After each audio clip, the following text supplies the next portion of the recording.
টামাটিলা। হ্যাঁ, এটা বিদেশে আপনার মনে করেন এটা প্রচুর চাহিদা, ওখানে বিদেশের মানুষ এখানে প্রচুর খায়।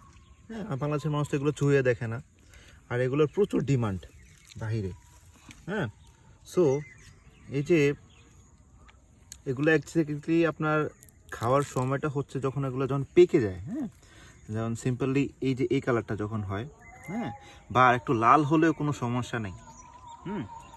সো এটা যখন সামথিং এমন কালার একটা হবে, জাস্ট মুখে দিয়ে হবে।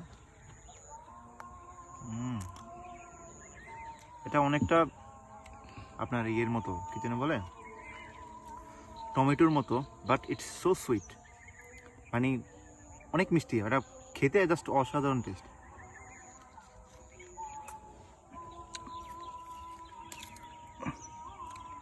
এখানে প্রায় প্রচুর আছে,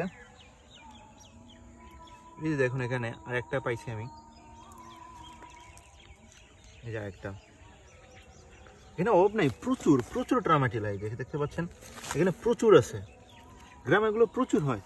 যদি সামহাও যদি কোনো ফরেন যদি আমাদের বাংলাদেশে চলে আসে আর দেখে যে এই অবস্থা, হ্যাঁ, just they will be crazy, you know. আর বাংলাদেশের আছে না অনেক ক্ষেত্রেই মানে ভাগ্যবান যে আমাদের বাংলাদেশে অনেক কিছু হয় যেগুলো কিনা, হ্যাঁ, বাংলাদেশগুলো মানুষ খায়ও না, কিন্তু ফরেন ওগুলোর জন্য ক্রেজি হয়ে যায়।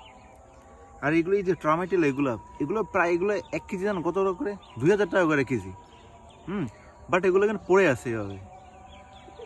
আর আমি যদি এগুলো যদি এখন যদি মনে করো না যে মনে করো না যে বাজারে কোনো মানে আপনার বিক্রি করে ট্রাই করি না, সব বলে যে পাগল নাকি এগুলো বিক্রি করে, এগুলো খায় নাকি মানুষে। সো আমি বলবো যে আপনি যে একবার ট্রাই করে দেখেন। হ্যাঁ, আমি সিরিয়াসলি বলতেছি, আপনি যদি এটা একবার ট্রাই করেন না, আপনি আরেকবার বলছেন আমি একবার খাই। এই দেখেন আমি খাইতেছি,